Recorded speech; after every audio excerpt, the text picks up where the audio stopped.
चलिए आगे बढ़ते हैं और बात करते हैं श्रद्धा हत्याकांड की। दरअसल आज श्रद्धा हत्याकांड में सीबीआई जांच की मांग वाली याचिका पर दिल्ली हाईकोर्ट में सुनवाई होनी है।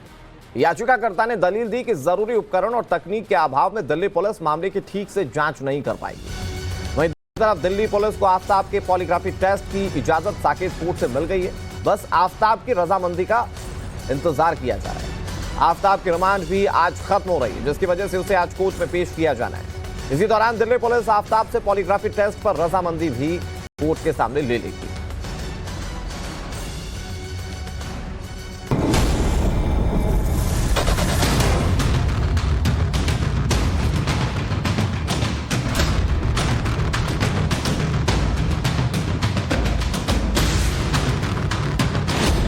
पुलिस को मिला श्रद्धा का जबड़ा।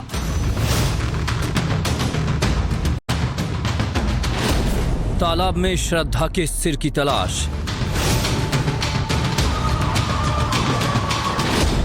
क्या कातिल पुलिस को कर रहा है गुमराह?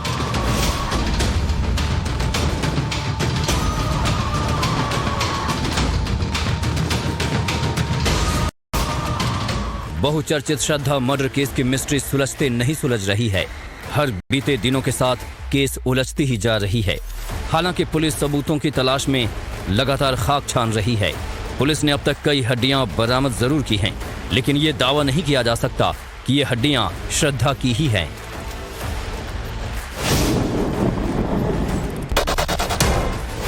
कातिल आफ्ताब की रिमांड आज खत्म हो रही है। आफ्ताब को आज कोर्ट में पेश किया जाएगा। सुरक्षा कारणों से आफ्ताब को वीडियो कॉन्फ्रेंसिंग के जरिए कोर्ट में पेश किया जाएगा। इस बात की पूरी संभावना है कि दिल्ली पुलिस आफ्ताब की रिमांड बढ़ाने की मांग करेगी। दूसरी तरफ पॉलीग्राफी टेस्ट के लिए आज ही आफ्ताब की रजामंदी ली जाएगी। पॉलीग्राफी टेस्ट कराने के लिए दिल्ली पुलिस को दिल्ली कोर्ट से पहले ही इजाजत मिल चुकी है।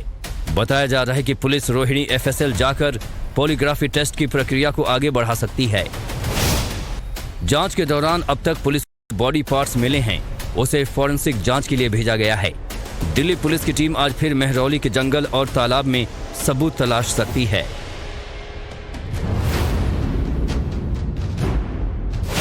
वहीं श्रद्धा मर्डर केस की जांच सीबीआई को ट्रांसफर करने संबंधी याचिका पर भी आज दिल्ली हाई कोर्ट में अहम सुनवाई होगी। याचिकाकर्ता की दलील है कि श्रद्धा मर्डर केस 6 महीना पुराना है। दिल्ली पुलिस के पास वैज्ञानिक उपकरणों और एक्सपर्ट का अभाव है। ऐसे में दिल्ली पुलिस इस मामले में सही तरीके से जांच नहीं कर पाएगी, इसलिए इसकी जांच सीबीआई को सौंप देनी चाहिए।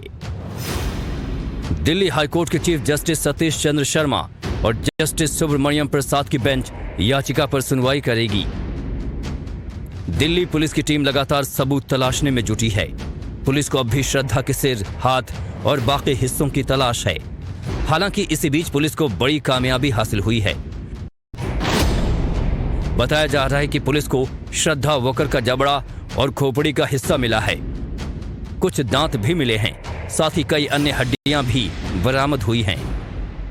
बरामद जबड़ा श्रद्धा का है या नहीं, इसका पता लगाने के लिए दिल्ली पुलिस मुंबई डॉक्टरों से सलाह ले रही है। श्रद्धा के दांतों का मुंबई में रूट कैनाल हुआ था। सूत्रों के मुताबिक जो जबड़ा पुलिस को मिला है, उसके दांतों में भी कैप लगा हुआ है। दिल्ली पुलिस बरामद जबड़े, खोपड़ी और दांत को लैब भेजकर जांच कराएगी।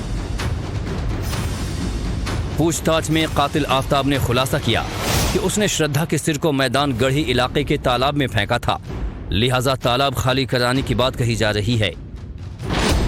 तालाब काफी लंबा चौड़ा है। तालाब की गहराई करीब 20 फीट है। ऐसे में तालाब से पानी निकालने में 20 से ज्यादा दिन लग सकते हैं।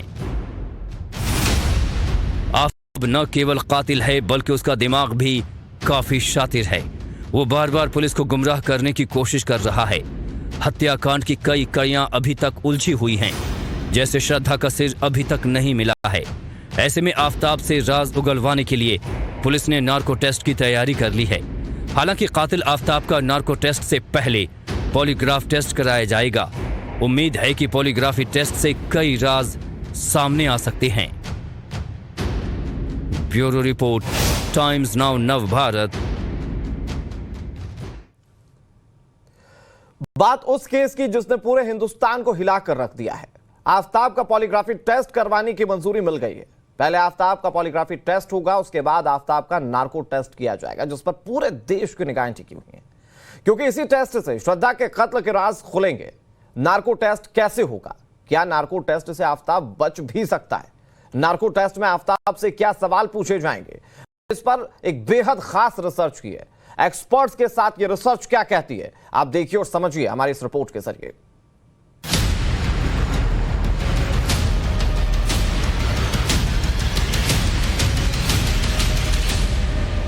नमस्कार, आपके साथ मैं हूं विद्यानाथ झा। श्रद्धा मर्डर केस की गुत्थी अब नार्को पट्टी की है, क्योंकि आफ्ताब का नार्को होने जा रहा है और इसीलिए हम आपको लेकर आए हैं एक ऐसे नार्को लैब में जहां हम आपको बताएंगे कि किस तरीके से यह नार्को टेस्ट किया जाता है और नार्को टेस्ट किसी केस को सुलझाने में कैसे काफी अहम होता है। नार्को टेस्ट होता है, ये जरा दिखाइए, मैं कहूंगा कि थोड़ा सा क्लोज आइए कैमरे में। तो जो आरोपी होता है, जिससे सवाल जवाब करना होता है, उसको इस तरीके से लिटाया जाता है और उसके बाद ये प्रोसेस शुरू हो जाता है। तो आप सबसे पहले देखिए कि आरोपी को किस तरीके से बिल्कुल सीधा उसे लिटाया जाता है और इसके बाद जो फर्स्ट स्टेप है इस नार्को टेस्ट का, उसमें एनेस्थीसिया का काम होता है, क्योंकि बेहोश करने की जरूरत है, लेकिन पूरी तरीके से बेहोश करने की जरूरत नहीं होती है। डॉक्टर श्वेता, ये पहला स्टेप है। तो मान लीजिए आफ्ताब लेटा हुआ है और इसको कितना डोज एनेस्थीसिया का दिया जाएगा या किस तरीके से ट्रीटमेंट की शुरुआत होगी ताकि वो उस मेंटल लेवल पर पहुंचे जहां उसे सच और झूठ का पता नहीं हो और जो सवाल उससे किया जाएगा उसका जवाब वो दे सकता है। तो कैसे करते हैं इसकी शुरुआत? इसके लिए हम एक एनेस्थेटिक ड्रग होता है, इंजेक्शन थायोपेंटॉन, वो यूज किया जाता है।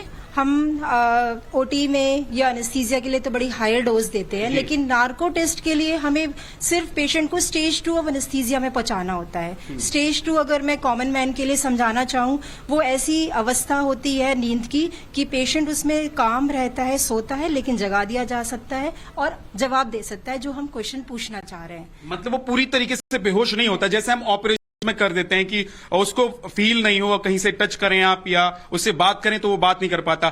तो ये बेहोशी की हालत में सच बोलता है वो या झूठ भी बोल सकता है? बेहोशी की हालत में ज्यादातर जो सबकॉन्शियस माइंड में ज्यादातर सच बोलता है, इसीलिए इसको लेमन लैंग्वेज में ट्रुथ सीरम भी कहते हैं इस ड्रग को। Is funny part of this. और बहुत लो डोज दी जाती है। अच्छा। जैसे तो बॉडी के किस हिस्से में ये डोज आप लोग देते हैं? हमें ब्लड स्ट्रीम में डालना होता है। हमने जैसे कैनुला लगा दिया है पेशेंट जरा का। बताइए। हाँ, ये पेशेंट का कैनुला लगा दिया है, मॉनिटर अटैच कर दिया है जिसमें हम बेसलाइन पैरामीटर्स नाप लेते हैं। उसकी हृदय की धड़कन कैसी है, बीपी कैसा है, ऑक्सीजन लेवल कैसा है, कितनी सांस ले रहा है, वो कितने रेट से ले रहा है, ये सब चीजें एक मॉनिटर हम अटैच कर देते हैं। कैनुला लगा लेते हैं क्योंकि ये जो ब्लड है, ये जो इंजेक्शन है डायरेक्टली ब्लड स्ट्रीम में एंटर होगा और इसीलिए वो तुरंत इफेक्ट दिखाता है।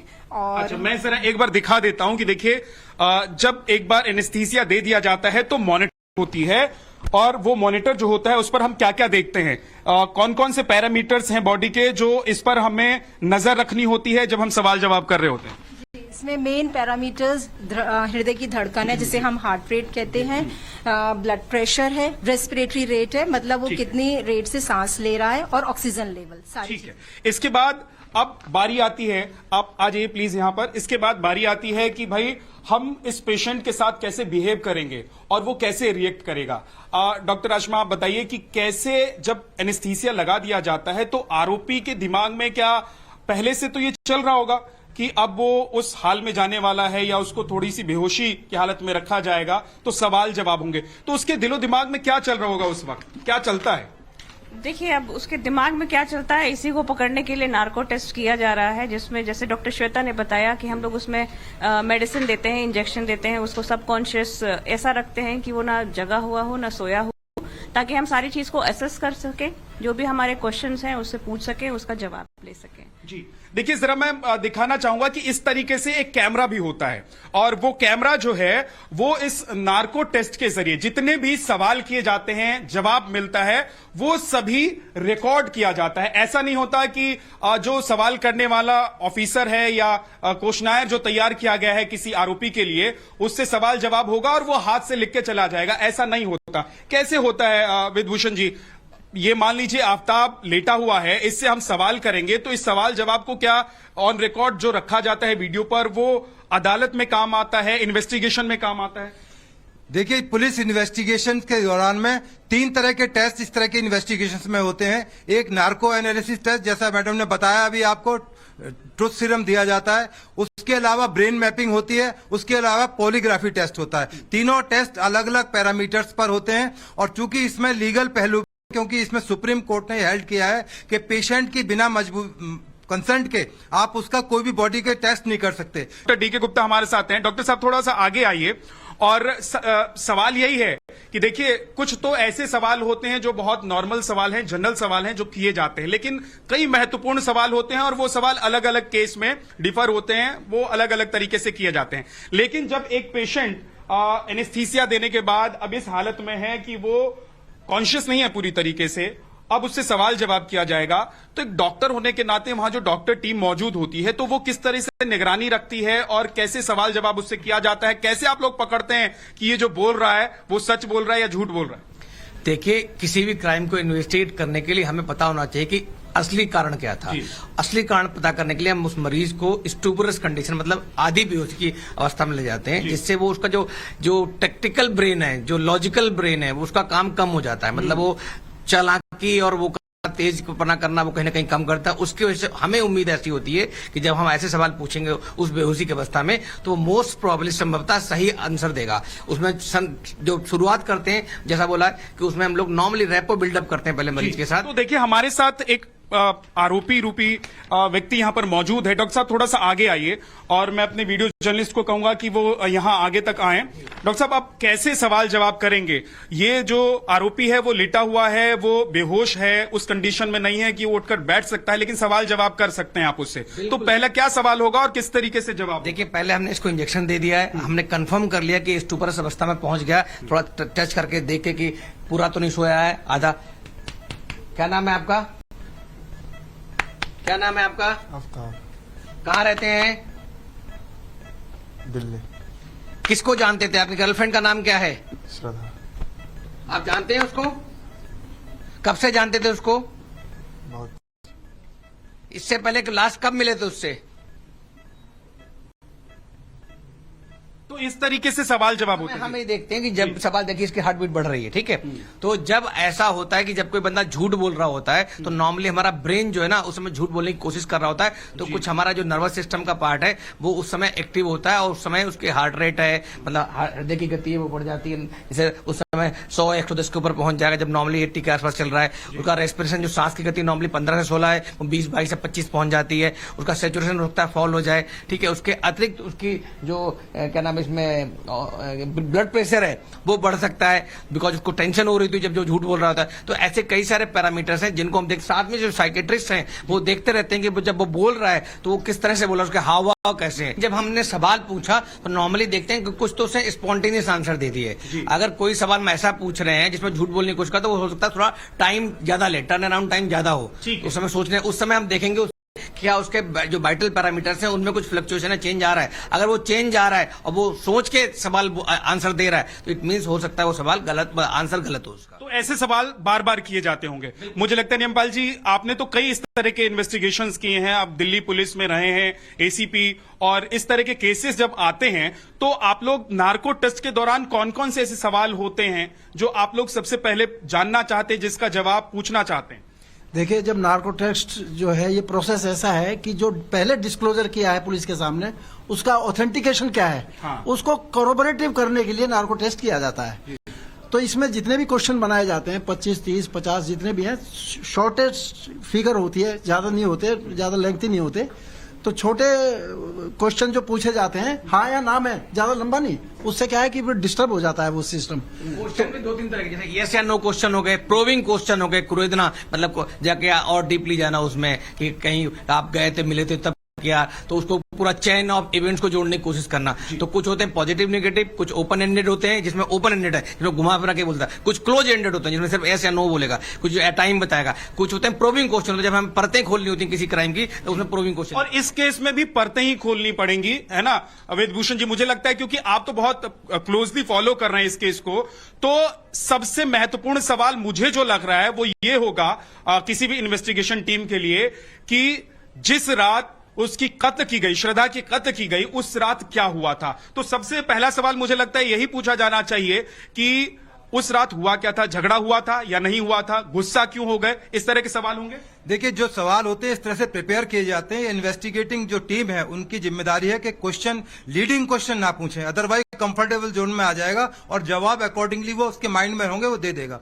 क्वेश्चन ऐसे होने चाहिए जो बिल्कुल एकदम कोरोबरेटिव हो और हार्ड हिटिंग क्वेश्चन हो। आपने क्यों मारा उसको उस रात को, कितने टुकड़े किए उसके, इसको आप 3 स्टेज में बांट सकते हैं सवालों को। एक जो मर्डर से पहले के, जैसे उसका बॉम्बे में उसको झगड़ा हुआ, मारपीट हुई, वो थाने में गए, तो आप सवाल करेंगे आपने पहले उस दिन रात को बॉम्बे में क्यों मारा था, आपको उसको अस्पताल में गए थे, डॉक्टर ने आपका राजीनामा करा दिया थाने के अंदर, आपने उस दिन आपको चोट लगी, आप अस्पताल में क्यों कराने गए थे, क्योंकि उस दिन उसको चोट लगी थी। तो एक तो था एक पार्ट जो मर्डर से पहले का था। दूसरा, मर्डर की प्लानिंग, आपने चाकू कहां से खरीदा, आपने फ्रिज कहां से खरीदा, आप इंस्टाग्राम का कैसे ऑपरेट करते थे उसका, आप उसके पैसे को कैसे निकालते रहते थे, उस रात को क्या हुआ था, एकदम अचानक क्वेश्चन है, उस रात को क्या हुआ, आपने क्यों मारा, ऐसा क्या झगड़ा हो गया कि 3 दिन 15 तारीख को आए, 18 तारीख को आपने उसका मर्डर कर दिया, क्या ऐसी बात थी, तो बताएगा जी मेरा इसके साथ में तालमेल ठीक नहीं था या इसके रिलेशन। उसके बाद मर्डर के बाद जो 30 नेक्स्ट क्वेश्चंस की सीरीज शुरू होती है, उसमें है कि उसके बाद तुरंत आपका क्या रिएक्शन था, व्हाट यू डिड। आप उसके फेस एक्सप्रेशन जो होता है, फेस तो इसका ऑलमोस्ट डेड हो चुका है। केवल इसका अचेतन माइंड, जिसको सबकॉन्शियस या अनकॉन्शियस माइंड कह सकते हैं, केवल वो काम कर रहा है, क्योंकि इसका कंट्रोल अपनी बॉडी से हट चुका है। इसलिए हम बार बार जब डॉक्टर पिन चुभोते हैं, ऐसे करते हैं पेशेंट को, वो थोड़ा बहुत उसके अंदर बॉडी के अंदर जाता है कि हाँ मेरे को कुछ लग रहा है। वो भी एक देखने वाली बात होती है कि कितनी देर पर रिएक्ट करता है। मैंने इसको चुभाया एकदम से, और दूसरा उसको लगेगा मेरे को कुछ इंच हुआ है, तो उसमें थोड़ा सा गैप आ जाता है। अच्छा, मैं क्यों गैप को पकड़ना है, डॉक्टर्स का काम यही है कि वो बताए कि एनेस्थीसिया एक्सपर्ट है। मैं बिल्कुल उनसे एक बार पूछता हूं कि देखिए अभी क्या है कि 2-4 सवाल कर लिए है ना, कि पूछ लिया गया है कि भाई तुम्हारा नाम क्या है, पूछ लिया गया है कि उस रात झगड़ा हुआ था या क्या हुआ था। अब क्या आपकी भूमिका फिर बीच में आती है, बार बार आप क्या उसको चेक करती हैं, देखिए इधर आ जाइए, क्या आप बार बार पिन चुभोते हैं, उंगली से उसको टच करके देखते हैं कि वो जिस लेवल पे आपने उसको बेहोश करना चाहा है उसी लेवल पे है, ज्यादा बेहोश हो गया है, कम बेहोश हुआ है, कैसे होता है? उसका ना साइंस ऑफ अराउजल, मतलब कितना वो होश में वापस आ रहा है, ड्रग का इफेक्ट वीन ऑफ हो रहा है, मतलब कम हो रहा है, वो हमें एक क्लोज वॉच रखनी पड़ती है। इसीलिए उस टेस्ट के दौरान रेगुलर पूरा टाइम पे रहना पड़ता है एनेस्थेटिस्ट को और बाकी अलग डॉक्टर्स को। क्या सवाल आप ये एक साथ, आपकी जो सवालों की फहरिस्त होती है वो सवाल एक साथ सारे कर दिए जाते हैं या बीच में आप लोग गैप रखते हैं ताकि थोड़ा सा उसको भी रिलैक्स रखा जाए? जवाब देने वाले के ऊपर डिपेंड करता है। अगर वो जवाब हमारे हिसाब से जो उसने पहले स्टेटमेंट दिए हैं उसको कोरोबरेटिव कर रहे हैं तो उसको गैप दे देगा। ज्यादा गैप नहीं दिया जाता, गैप दे दे के उसको जो है प्रोसेस। लगभग कितने घंटे का ये प्रोसेस होता है? प्रोसेस 1 घंटा, ज्यादा 1 घंटे में हो जाता है। 45 मिनट्स का होता है, क्योंकि एनेस्थीसिया के डॉक्टर होते हैं, उनको बिल्कुल एक्यूरेसी होती है कि इतने मिनट बाद इसका असर कम होना शुरू हो जाएगा। तो जो 45 मिनट्स आपको दिए गए उसी के ड्यूरेशन में आपको अपने सवाल जवाब जो भी इससे एक्सट्रैक्ट करना है सब्जेक्ट से, आपको एक्सट्रैक्ट कर लेना है। बड़ा इंपॉर्टेंट सवाल है, जैसे अभी उसने पहले बताया, इसके टेस्ट से पहले उसने बताया कि मैंने श्रद्धा की जो मुंडी थी, जो हेड था, उसको मैदान गढ़ी के तालाब में फेंक दिया था। पुलिस सारे तालाब को पानी निकाल के उसमें लगी हुई है कि शायद मुंडी इसमें मिल जाए, परंतु अब जब इसको चेक किया, जब एनेस्थीसिया डॉक्टर ने एनेस्थीसिया दिया, इसने कहा कि नहीं, मैंने मुंडी को वहां नहीं फेंका था, मुंडी को तो मैंने एमसीडी के डस्टबिन में फेंक दिया था। तो बिल्कुल डिफरेंट आ गया, जवाब ही दूसरा आ रहा है। वहां बोल रहा है कि मैंने पानी में फेंक किया है, नदी तालाब में फेंक दिया है, वहां अब जवाब दे रहा है कि मैंने उसको एमसीडी के चलते ट्रक में फेंक दिया था। तो दोनों में कोरोबरेशन होगी। अब इन्वेस्टिगेशन की जो डायरेक्शन है दूसरी दिशा में जा रही है, और पानी निकालने पे जो सारा सिस्टम लगा पड़ा था, पूरा सिस्टम, पूरा मीडिया लगा पड़ा था, कितना पानी निकला। मतलब आपके कहने का मतलब ये है कि नार्को टेस्ट से बहुत से ऐसे सवाल हैं जिसका लीड इन्वेस्टिगेशन मिलती है, इन्वेस्टिगेशन किस दिशा में जाना चाहिए। अभी ये कहा जा रहा है कि आफ्ताब जो है प्रूफ है, क्योंकि इसको अदालतें मानती हैं। अदालतें कम मानती हैं जब एक 27 एविडेंस एक्ट होता है, उसमें जो ये बोल रहा है इस दौरान में उससे कोई रिकवरी हो जाए। ये बोल दे कि मैंने जो चाकू था, जिस आरी से मैंने मारा था, वो मैंने फला जगह फला को दे या फला घर में छिपा रहा। यदि इसके तुरंत बाद वो रिकवरी हो गई तो ये जो सारी जो प्रक्रिया है इसकी 100% साइंटिफिक वैल्यू है। अदालत मानेगी, इस देश की सबसे बड़ी अदालत मानेगी, हम सब मानेंगे, क्योंकि ये सारा साइंटिफिक चीज है, इसमें कोई ऐसा कोलूजन या मिलावट वाली चीज नहीं है, बिल्कुल प्योर साइंस है। जब नार्को टेस्ट होगा और जो भी 30 क्वेश्चन सपोज मान के चलते हैं हम कि 30 क्वेश्चन, उसमें 30 में से अगर 15 10 भी ऑथेंटिकेट हो गए तो कन्विक्शन के लिए काफी है। अच्छा।